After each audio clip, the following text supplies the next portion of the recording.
Hello, everybody. Welcome to Founders and Creators. Today on our show, we have Tyler, aka ColossalKiwi.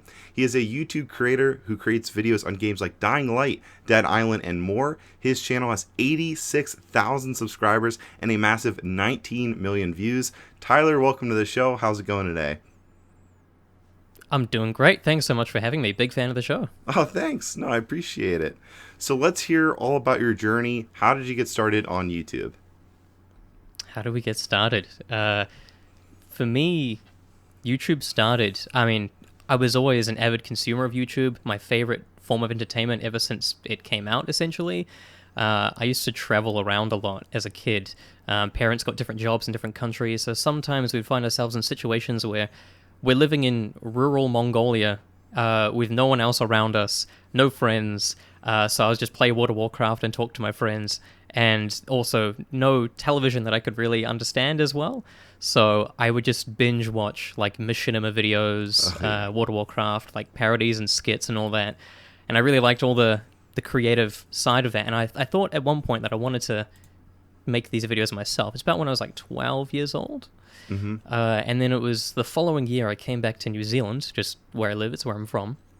And I got really into Call of Duty. And as I stopped playing World of Warcraft, started playing Call of Duty, and then there were so many videos about Call of Duty, montages, tips and tricks, tutorials on how to be a better player, and I'd watch some of these, even like Ninja Diffuse montages, which is exactly how I played. It's like taking a game and playing it in the most unconventional way possible, and I just watched these constantly. And there was another guy that I watched. I distinctly remember. It's such a vivid memory. There was a guy called X-Jaws. I used to watch him all the time to become a better player at the game at Call of Duty Black Ops 1. So I was 13 at the time. Mm-hmm. And he uploaded a video at one point, 16 years old, filming in his car saying, I just bought my first car with the money that I made from YouTube. Wow. And that blew my mind. I was like, this guy's 3 years older than me. He's talking about how he makes more money than his parents. Obviously, he's loving what he does, and he's got his own car. And that was when it really clicked for me that I've been wanting to do this just for the fun of it because I've consumed so much of it.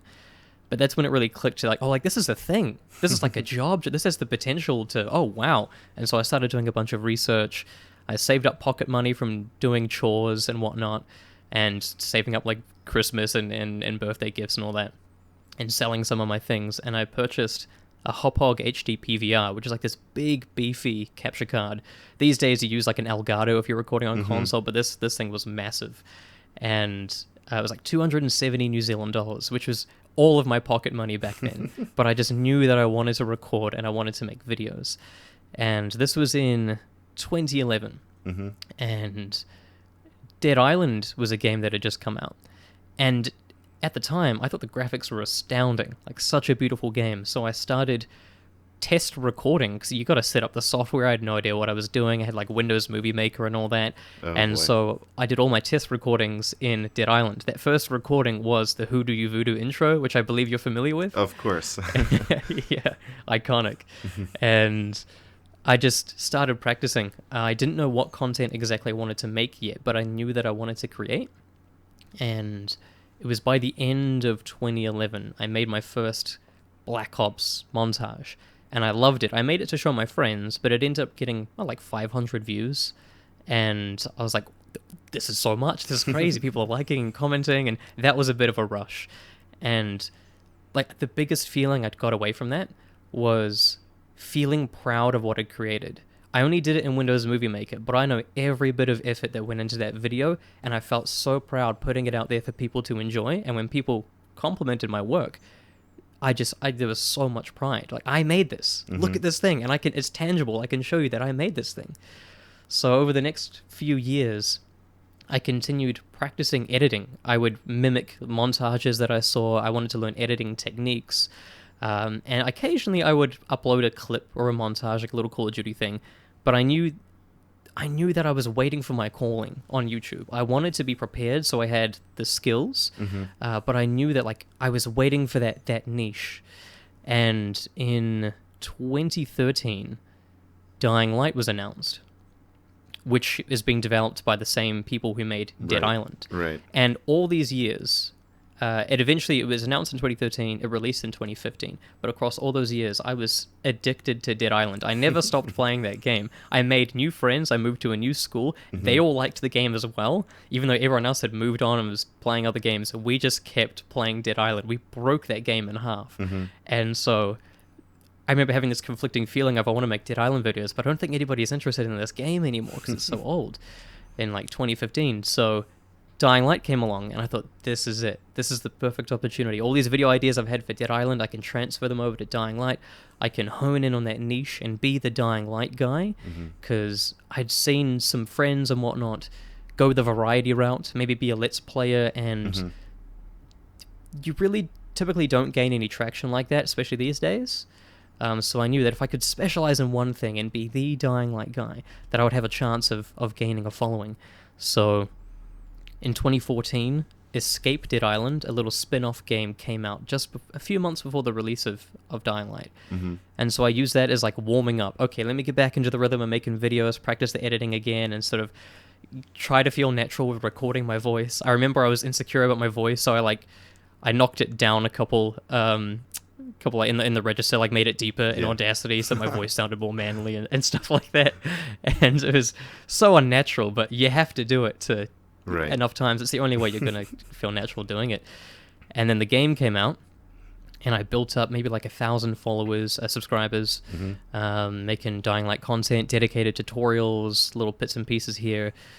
And what really helped it take off was that Techland, as part of their marketing material, they had a promotional campaign where they encouraged the community to create these contribute to these challenges, like submit your most badass clips, submit your fastest time trials and stuff, and they would feature some of these clips. And I placed in like the top 5, top 10 for a couple of them.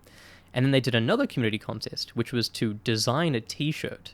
Just send in your best sketch on a piece of paper or your Photoshop PSD file, anything, and they'll choose their favorite, they'll put it in the game as a wearable outfit, and they'll name it after you. And I spent so many lectures at university, I just started in 2015, just working on this font that I was already creating. It was a recreation of the Dying Light logo, but I wanted to make it a full font, every letter, every number, so I could use it for thumbnails, and also share it with the community. So that's something I'd already been passively working on. And so when it came to the t-shirt contest, I remember I was like got excited about it, quickly forgot about it, and then it was about an hour before the deadline, so I was like, I need to scrap together something. So I had this idea. For some reason, the Ghostbusters logo, the soundtrack was in my head, so I was humming that to myself, and I pictured the Ghostbusters logo, but like, what if that was a zombie from the game? So I sort of replaced it and made this, I could send it to you as well if you want to show it on screen or whatnot. Definitely. This icon, because there's a PvP mode where it's the humans versus the zombies. Yeah. And so it's kind of like, you're like, we're gonna beat all these zombies, like a real sort of cocky, arrogant sort of t-shirt thing. Like we're the real survivors. And I used that font that I've been working on, and it said, the real hunter has arrived, because the zombie in the PvP mode is called the Night Hunter. Right. So I thought it's an inside joke, it's very relevant to the game, and it incorporates this font that I've been working so hard on. Lo and behold, about a week or so, maybe 2 weeks later, while I was in another lecture, I got the email saying, congratulations, we've chosen your outfit. We would like to put it in the game and name it after you. Here are some forms that you can sign and whatnot. And I remember sending a huge email like, oh, thank you so much. I'm such a big fan. And I asked, could you please name it ColossalKiwi, not the Tyler outfit, but the ColossalKiwi outfit, because you may not know, but I run a YouTube channel. And all of a sudden, there was this outfit in the game in the next update. And you didn't have to do anything to unlock it. It's just there from the beginning. Wow. And naturally, when people went into their inventory to change to outfits and they saw ColossalKiwi outfit, they were very curious about what that is. What is a ColossalKiwi? What does that even mean? And so they would Google it, and they came across my channel. Wow. And that really helped boost things. And so I just kept it up with the consistency, making content for Dying Light. And that's led me to where I am today. Wow. So, okay, there's so much to unpack there. That's fascinating. So, first off, I want to bring it back a little bit. In that initial early stage that you talked about, doing all these different variety of games, like obviously you mentioned XJAWS and stuff like that. Was it just your particular interest that really made you focus on the Dead Island / Dying Light, or was it also, did you get lucky with a guess, or was it, did you do any research and see, okay, maybe there's not enough content being provided? What was the decision-making process for you to really double down and niche down? Good question. Yeah, it started definitely with Call of Duty because that's what I was watching at the time. And I just wanted to replicate content I was watching. And I wasn't watching a lot of Dead Island content because there wasn't a lot of Dead Island content. But Call of Duty being one of the biggest franchises, there's so much readily available. So it was a mixture of, I'm obsessed with this game. I've put more hours into it than any other game. Still to this day, no Dying Light game can even compete. I feel like we know more about that game than the developers themselves sometimes. And so it was like, I feel like I have this knowledge that I want to be useful in some way because I've put so much time into this. But also, I see an opportunity because unlike Call of Duty, I haven't seen anyone come out and make dedicated videos to Dying Light. There's some big channels that cover gaming news in all its, the wider scope of things. But there were never really any dedicated Dead Island channels, which made me think, well, there aren't any established Dying Light channels already. So if I establish myself now as that guy from the beginning and bring that expertise into play, as well as just my general interest, I was very hyped for the game, then I'd have a good chance at making something of it. So even before the game released, I was covering news, had a little tutorial on how you could unlock weapons as like a pre-order bonus and stuff like that, just to get the ball rolling and say, hey, I'm going to be making videos, make sure you check in when the game drops. And yeah, definitely saw an opportunity, and it was also just pure passion from Dead Island that carried over.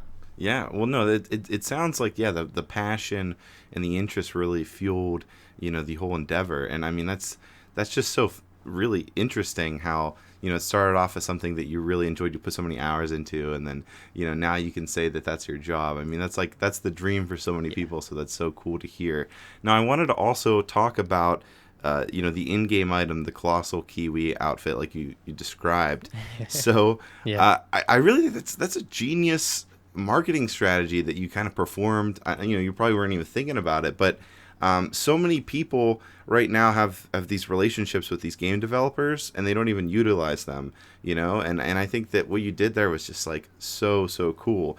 So I wanted to ask about that. How did the relationship start with? It was DeepSilver or Techland? Techland are developers, DeepSilver were the publishers of Dead Island. Right.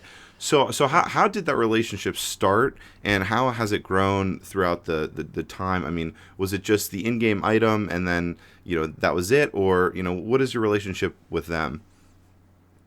That's such a good question.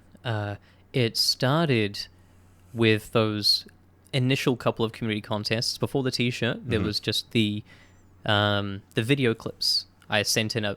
They're like, I remember seeing in the Dying Light Facebook page when it was like the third contest, someone was like, who is this ColossalKiwi guy? And why is this, you guys biased or something? Like, why you keep choosing him?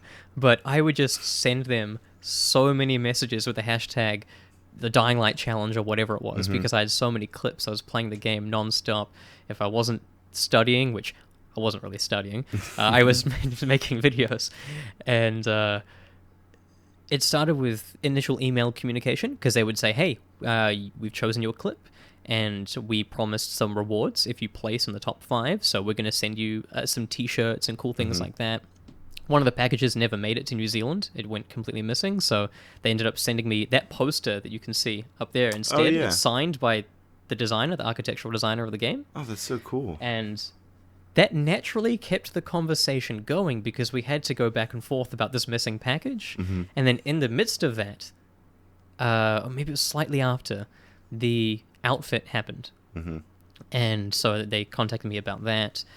And I think after the outfit, we would occasionally interact, maybe on Twitter and whatnot, and maybe send back and forth some ideas via email with the community manager.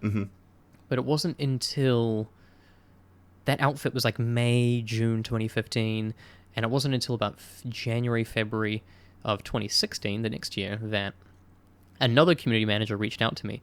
I made a Tenacious D parody song about about Dying Light, and it was so goofy. It didn't even perform that well on the channel, but I don't know why. I just felt like I had to make it, and they, for some reason, loved it. And so one of the community managers, who was just hired, reached out to me, introduced themselves, and said, first of all, congratulations on reaching a million views. That's a milestone I just hit. We're going to give you your very own docket that you can share with players to redeem in the game, and they'll get free weapons. So that was cool. And they said, but also, we really like this weird little song that you made. Can we share it on our social media? Is that okay? I was like, absolutely you can. They never shared one of my videos directly on one of their platforms before, so that was the first. And so they shared this Tenacious D parody. Very mixed reception. I'm not a good singer, and some people found it disrespectful towards Tenacious D. I think Jack Black would have found it funny. I'm sure he would. But that started more of a working relationship, rather than, hey, you're just some community member that won a contest. It was like, hey, we recognize you as a creator. You've been consistently making videos about this game. Some of your videos are getting over like 1 million views or very close to it. And that started a bit of back and forth, so we'd occasionally collaborate. Most of it was just chatting because we genuinely got along so well. And fast forward to 2018, I don't remember much of what was happening in between, sorry, but I remember 2018 is the next big thing that comes to mind was that PAX West 2018 was happening. And they were unveiling a new Battle Royale game, because that was a big thing at the time. It was a Dying Light Bad Blood spin-off, Battle Royale. And they just asked me, do you want to come to PAX West? And I was like, oh, that'd be great, but I can't afford it. I'm a university student. I live in New Zealand. It would cost so much to get there and back. And they're like, no, like, we'll cover it. Wow. And we'll even pay you for your time. Like, you'll be a contracted employee for about a week. Because I'm not just going to go there as a YouTuber, but I was actually helping with social media posts. I was running the booth. I arrived there a day late because they wrote my name incorrectly on the boarding pass, on the ticket. They could put my middle name as my surname. Might be like a Polish thing. That's where they're from, so it could be English to Polish.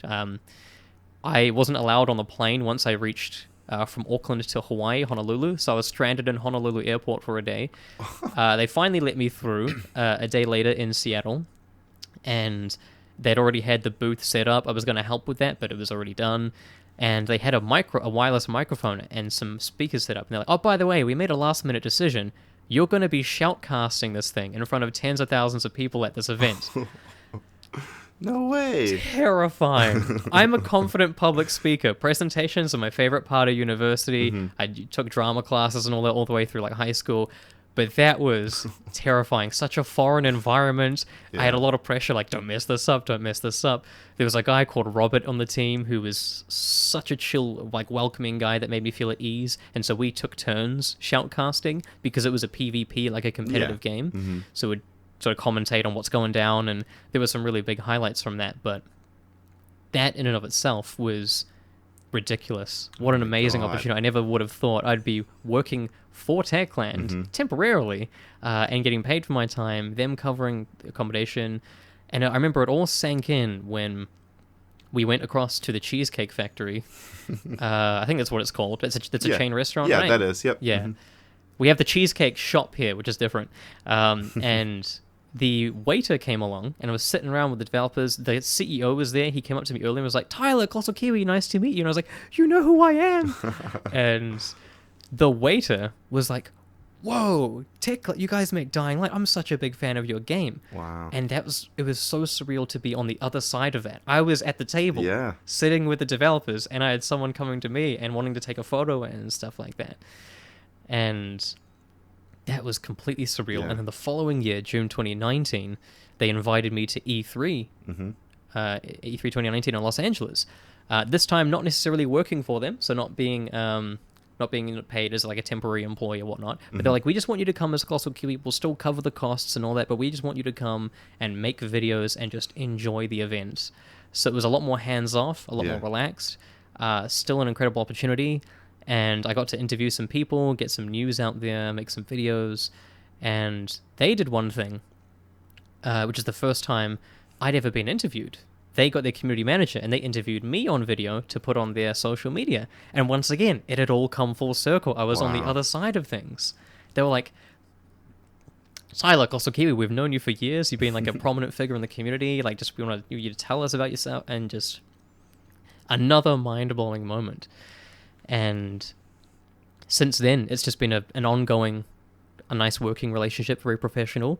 I'm very socially awkward about. I don't want to pester them. I don't like hitting them up and be like, hey, can you do something for my channel, this and that. So I never do. I just wait until they reach out to me, unless I kind of do need some information from them about something. And Dying Light 2 came out recently. Waited 7 years for that to come out. And I got to play the game like about 2 weeks early as a part of an exclusive group of creators who got to get it early and make some content for it, and also give them some feedback and sort of help improve the game. So that would be the most recent sort of collaboration that we've done. And that's the whole overview. I feel like I've been waffling on a lot, but I like to think it's interesting as well. No, it is super fascinating. And I really think it's a really good example of like a symbiotic like relationship, you know, because let's be honest, the video game creators, publishers, you know, they do benefit from creators like you and, you know, a lot of other YouTubers that focus on their brand and their games and things like that. So, you know, obviously they need you, you need them. It's a pretty good relationship. And, you know, I had Colinello, who does RuneScape videos, on not too long ago, and he talked about his experience with Jagex and stuff like that. And I find it all very fascinating. You know, you grew up playing these types of games, and the next thing you know, you're having a conversation with the creator. I mean, that's just fascinating, super exciting. That's something I had to remind myself of. Oh, sorry. It's just that it is mutually beneficial. I felt like it was charity. They were just handing me things, and I was like, I have to do something to earn this. But then I had to remind myself that it is very mutually beneficial. I've had hundreds, maybe thousands of people telling me that they've purchased the game or considered it because of me. Really? Not to mention just the exposure. A lot of comments saying that they've watched updates and like, oh, this is it. I'm going to buy the game. And thousands might be an exaggeration, but definitely in the hundreds. Yeah. So it's very mutually beneficial. And like you said, it was crazy surreal. I used to talk about Dead Island nonstop in high school, and to the point where my friends would just be like, can you just for one day just not talk about Dead Island? And then so I got the pleasure of messaging them and be like, I'm hanging out with the Dead Island guys. It just no, that's crazy. That is insane. Well, and like you said, it all came full circle. It really did. I want to shift gears a little bit and talk more about, you know, the creative process, now that we've established kind of like your story. So specifically, is there one thing that you wish you knew before starting your YouTube career? How to make money. It wasn't my intention from the beginning, although there was that X-Jaws moment of like, I can do what I want to do and make money. That's great. But it's just one thing that creators don't know because that information isn't talked about. It isn't shared. I thought I had to have hundreds of thousands of subscribers to do it to get like a full-time level of income. I think that's a very common misconception. Subscribers have little to do with it, it turns out. And it's a big learning process, and you can't learn without really delving into it. Even things like refining your intros, you don't have to upload every day, learning lessons like that. But the money side of things is just something that isn't spoken about. And it's knowledge that I really would have benefited from, like a Devin Nash kind of figure back then who just lays it all out for you. Like these days, people are still not fully transparent about it, and that's their prerogative, but you do have creators like Devin Nash and others and communities to help you monetize your platform. So I could have gotten sponsors years ago. I could have been making significantly more money from it years ago, and instead I was grinding away for 7 years on like a fraction of minimum wage, and like money by no means, it's not the most important part of it, but financial fulfillment goes a long way, especially when maybe you're getting burnt out and you're not getting as much creative fulfillment from it. It really helps to keep chugging along. And I've taken several big breaks along the way just because it's a very small part of my life. And now it's an even bigger part, but Well, don't worry, we'll talk about I that think- later. I think just how to monetize your platform, that would have been great to have a clear roadmap. Would have made a big difference. Yeah, well, no, I think that that's a great answer because you're right. A lot of people, they don't understand how to take it to the next step, and that's kind of what my vision, with this show and this discussion and these conversations that I have is helping a lot of people, take that next step and learning about those lessons that they could have used years ago. So with that being said, in your experience, is there one common mistake that you see maybe niche YouTubers or even specifically gaming content creators make? A big one is not honing in on a niche, like taking that general approach of being a Let's Player and just making some videos. I think it is the right approach when you put content first, because if you make a good content, people will find you. And some people get caught up in, I got to have the right equipment, the right software, I've got to copy this person, do it how they do it. And really you don't. You just got to make good content. But you've got to make good content that can be found and is discoverable. And there are millions of videos being uploaded every day. So definitely hone in on a niche and find that thing to specialize in. You don't have to be the best. You could be entertaining. You could have a unique spin on it. You could be the funniest. It's really just finding your calling. That's helped so much with mine. But you also have to recognize that with a niche comes a ceiling as well. Mm-hmm. And people might associate you with just that niche, and you can only grow as far as that niche will take you. So plan ahead for that as well. It's a great way to get started and to grow. And from there, make sure you are keeping in mind that in your future plans, you might want to diversify. Maybe this niche isn't going to be around forever and you don't want to be held back by it. But certainly that's the way to start. No, I think that's great advice. So we haven't talked about it yet, but you're officially doing YouTube full time now. So what went into that decision? Lots of time and thinking and patience and crossing my fingers. I've been wanting to do it for the longest time, and it all happened very, very quickly. I'd already spoken to my boss about it, who's just the coolest dude at my day job, my manager, and he also has had plans to make. He's really into cooking and like flavors and alcohol and bartending and whatnot. And he's wanted to make a channel of his own. So he's very understanding, and he's very interested in what I'm doing. Mm-hmm. And I told him towards the end of last year, Dying Light 2 is coming out, and I really want to focus on that. When it comes out, I'm going to book in my paid leave.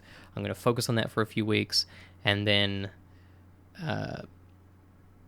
we'll see where it goes from there. My plan is to go full-time with it. That's the dream, but it might not happen, so I might come back to work part-time. And what happened is everything kind of blew up. More on the back end of things. Like, the videos performed as I'd hoped, getting views, getting subscribers. But then in that same time, around February, just a few months ago, I learned so much about increasing ad revenue, how to place your mid-rolls properly, and how to get sponsors, and how to charge the right rate for sponsors, now that my channel's getting all this extra traction.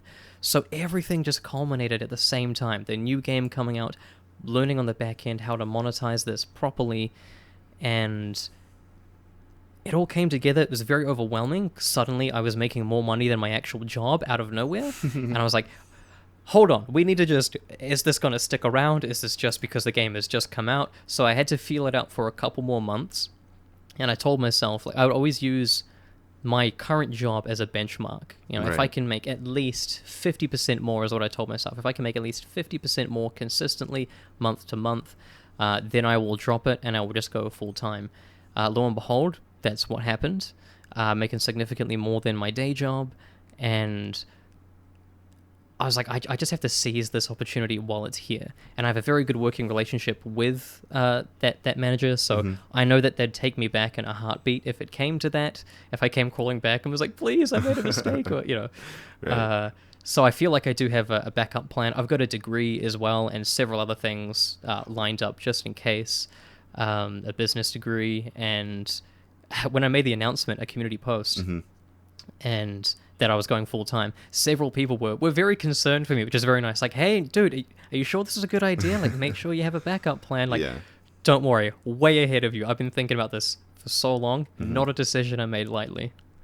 Wow. No, that's so exciting, and that's really, comforting, and also a testament to how, prepared you are in terms of, having the plan and the backup stuff. And I mean, clearly you did it the right way in terms of, just in case situations. But obviously, in terms of your trajectory, it doesn't look like you're gonna have to worry about that. So just, if you keep doing what you're doing, you don't have to crawl back to that manager or whatever it might be. But no, I love it.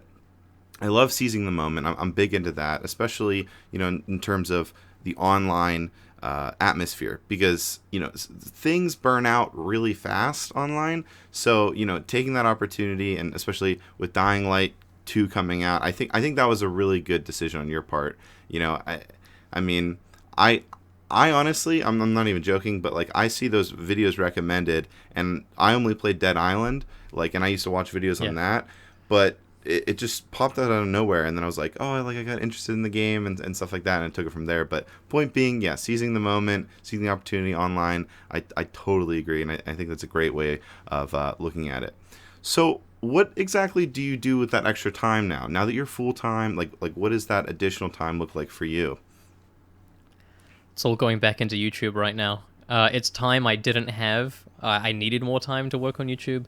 I'm still going through the initial phase of setting everything up. I've registered myself as a company. I'm in the process of hiring several editors and finding the right editors so I can have the same ones ongoing and have a building working relationship with them.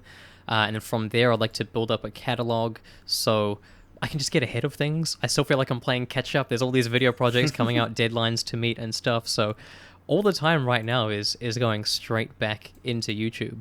But once I have, if this does ever happen, I feel like it's a feeling that never quite goes away. It's like I need to be working on something. Yeah. But once I have it mostly under control, and I have a couple of editors helping streamline the process, because when you're doing YouTube solo, you do everything yourself. Conceptualizing the idea, scripting, recording, editing, publishing, marketing it, everything. So having someone to take that editing process that I used to be in love with, and after doing it for the better part of a decade, I enjoy it from time to time, but it's exhausting. I just want to move on to the next creative idea already.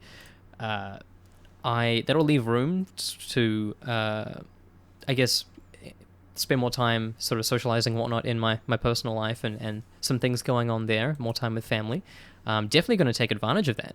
I mean, why not? I've got such a flexible schedule with what I do. So prioritizing more social activities and spending time with family is a big one. But also, I have a whole second idea for another brand, another channel that I want to create, that I've been wanting to do for the longest time, since like 2016. And it's all evolved over the years, and I've got I'm so confident about the current idea I have for it, and I can't go into detail at the moment. Okay. But it's something that's more focused on me, and less, it's not about gaming.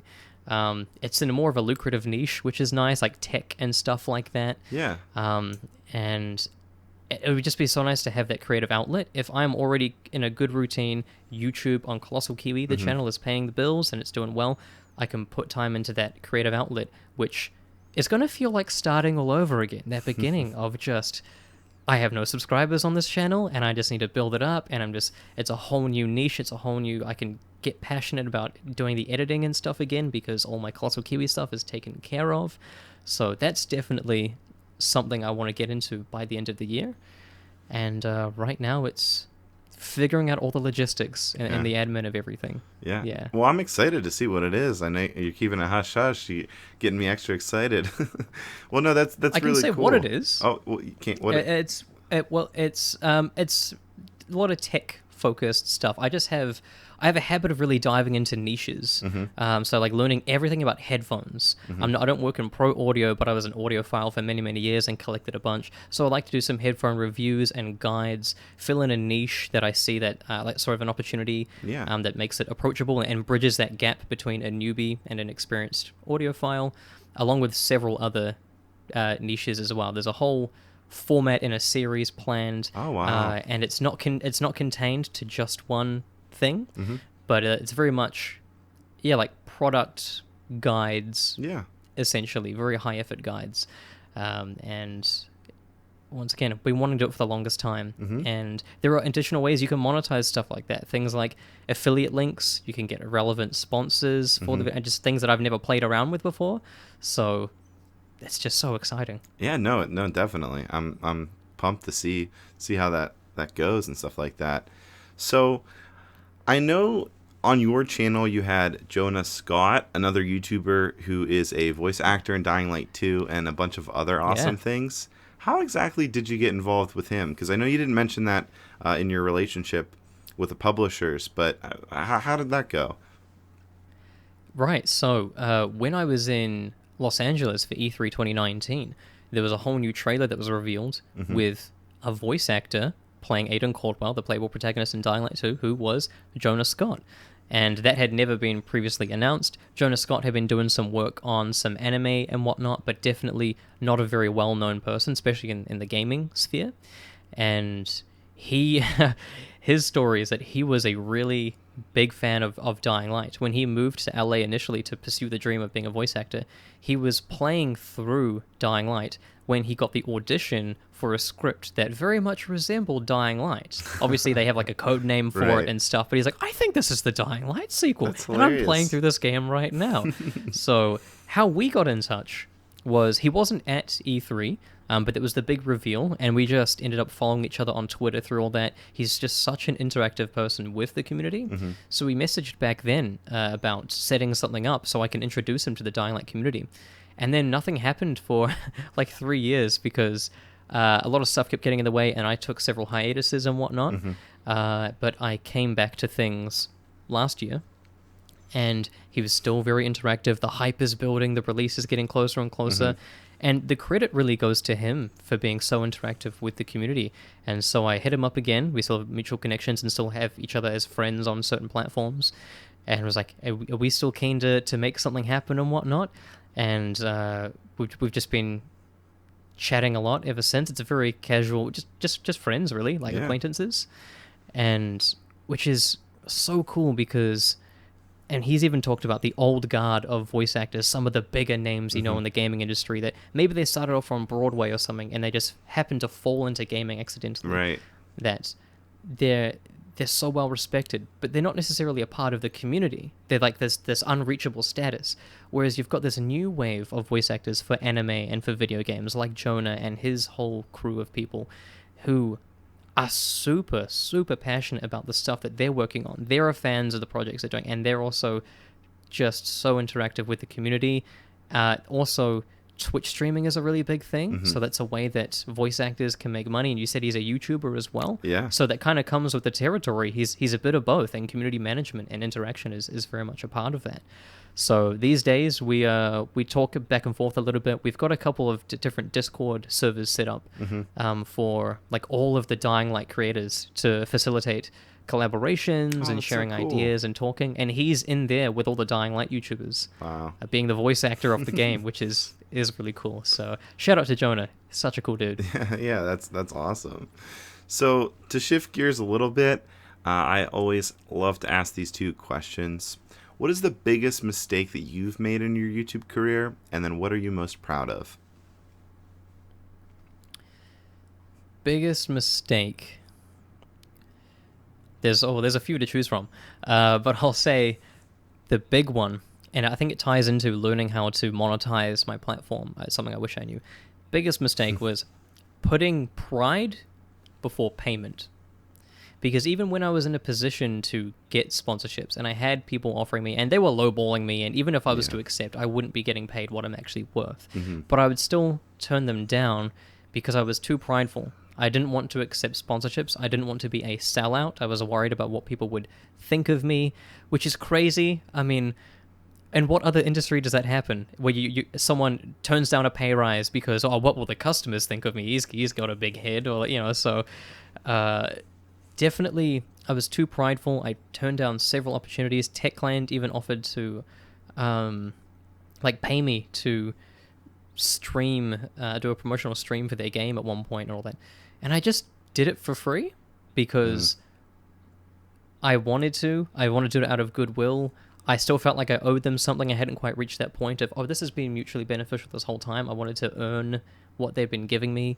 So I guess the underlying tone here is that I didn't value myself, but I was also too worried about how other people would perceive my content. If I'm proud of my content, that's all that matters. And I definitely put pride before all of that, which really inhibited turning this into a fully monetizable platform and making a living from it. So big mistake, wouldn't recommend it. You're putting in the work. You deserve to be paid for that work. You will get some comments complaining about a sponsorship or mid-rolls or whatnot. But once again, would you let someone come into your workplace and say, hey, you shouldn't be doing this. You shouldn't be making extra money. Do your thing. And if you're proud of the content, that's all that matters. And the other one was what I'm most proud of. Yeah. What do you think aside from the ColossalKiwi of? Outfit, because the ColossalKiwi Outfit was just such a big one. That was such a high that I don't even know if I can reach that again. I think I'm proud that I've kept going, because there are several points where I could have stopped. I considered stopping. I took long breaks for even over a year with the intention to come back, but it would have been very easy to not come back, and a lot of people do that. It's very up and down. It's very unpredictable, YouTube. And, once again, it's just a part of someone's life. It's not necessarily the whole picture. And you've got to try to fit that into your life as opposed to fitting your life around YouTube. And I was very close several times to just not continuing, and I wouldn't be where I am today. I wouldn't be living 13-year-old me's dreams right now of being a full-time YouTuber if I didn't keep pushing. And I know several creators talk about this. They illustrate it with a graph where the momentum's kind of just going, and they quit right before you're about to take off. You quit, and it's you just have to keep pushing. And I feel proud that I've done that. Yeah, well, you should feel very proud about that, because I mean, so many people talk about mental health nowadays, and sometimes you do have to take a break, and the longer the break, they always say, the longer it is, or the harder it is to get back into it. But I mean, again, you're a creator. You want to create something. It just sounds like you're a creative guy. I mean, you have all this energy and you want to put it towards something. So I completely understand your perspective in terms of what you're proud of and keeping going. I mean, that is something you should be proud of. And for anybody else who's in the same boat, take that advice seriously. I mean, just keep on trucking, because you never know when that next video is going to hit, or in your perspective, you never know, what contest or I mean, the creators tweeted out your video. I mean, you never know. So yeah, that's awesome. So with that being said, then, what are your future goals for the channel? Because you're coming up on 100K here very, very soon. Yeah. So that's the obvious one. I want to get that silver play button. I've dreamed about that for a decade now. So that's the big one. It's more of it's a very personal milestone. Just something that's sentimental more than anything. But definitely getting ahead of things, having a good workflow in place to be able to pump out some content I'm proud of with the editors in place, work on that other channel, that other brand, building that up. That's a huge goal as well. But in terms of the ColossalKiwi channel, I'm at a very pivotal point right now where I've built up everything being the Dying Light guy, and it's worked out quite well. But once again, that can only take you so far. So one thing I'm currently working on is diversifying very gradually. I'm in the process of changing from covering every little bits of Dying Light news, and instead making longer form video essays, mini documentaries, retrospective sort of videos that appeal to my current audience because it's about Dead Island or it's about Dying Light, but it also has that wider appeal. I think a good example of this would be a video I did a few months ago called The Evolution of the Volatile, which is this scary monster design, this zombie in the game, that started out very slowly, but eventually it hit over 1 million views recently, because my audience is interested in hearing about the monster from the game that they like, but it also appeals to that wider audience of horror fans or Right. just gamers in general who are like, I want to look at this cool monster design. I'm intrigued by this. So that's what I'm currently working on, is getting that silver play button, building up an audience who are going to follow me for the content that I create, even if it's not necessarily about Dying Light and Dead Island. And I think, once again, that has to be a very gradual thing. If I just start posting something else right now, Right. it's probably not going to perform that well. And that never feels good as a creator when you put a lot of work into something. So I'm constructing a plan very carefully. It'll probably take like a year to transition to maybe I'm diversifying from Dying Light back to Dead Island, going back to my roots, and there's that crossover. And then maybe I'll do some other zombie games as well. Medieval was like the first zombie game I ever played on PlayStation 1 that's very sentimental to me, and there was a remaster that happened. Even just the history of zombie games in general and all that. And eventually I would like to reach a point where people are like, Nakey Jakey and Internet Historian are like two gold standards of content creation for me, and I am here for whatever they make. They can talk about anything, and I am here for it because they just have that level of quality and that personality that I keep coming back for. That is what I would like to obtain. Yes. No, I completely get it. Nakey Jakey was one for me who I never really, I didn't really appreciate. Well, I shouldn't say that. I wasn't really into that type of music that he came out with, you know. And then I was like, I binged all of his videos like one weekend, like everything. And then I was like, oh, he also has music. And then I listened to it and I was like, I really like this. And you could tell when people are passionate about something and when they have that, strong interest just in the little things, and, you know, how they present themselves and how they do their work. And I mean, man, yeah, he's a great example of that. And I definitely see that in you as well. So you picked some really good people to model, and I think you're on the right path. So with that being said, if you were to give one piece of advice to a new creator who wants to create a YouTube channel this year in 2022, what would it be? Don't join an MCN. Don't do it. There is no reason for you to join a multi-channel network. No. Way back, it was different. There was like copyright stuff for video games and all that, and getting permission to monetize that. Under no circumstances should you join an MCN. They take your money and provide pretty much nothing in return. I was with one for way too long. Big regret. Don't do it. But also, find something that you're passionate about. Tie it in, like just hone in on a niche, and make sure you're enjoying the process and you're keeping in mind why you're doing it. And that why could be anything. It could be to make it like a profitable venture. It could be financial. It could be for creative fulfillment. Whatever it is, keep that in mind. Enjoy the day-to-day process, and don't let the lofty goals and the stress of sort of all of that get in the way of just enjoying that day-to-day process. Oh, well, that's fantastic advice. Well, that just about does it. I think we covered a lot. Thank you so much, Tyler, for coming on the show. I really appreciate it. Before you go, do you have anything you want me to promote or specifically send the audience to? ColossalKiwi. That's the channel. There will be that other one in the future, but for now, I'm super proud of the videos I have coming up, and my goal is to make them appealing to someone who isn't even necessarily a hardcore Dying Light fan, but might just want to know a little bit about sort of the history of it, or that's the goal, is to make it accessible to anyone who's just into gaming in general. So feel free to swing by and let me know, did I achieve that, or is it just super boring? Be honest. All right. Well, thanks again so much. I really appreciate you coming on. It was a lot of fun. So, but yeah, anyways, guys, this was Founders and Creators. We will see you guys next time.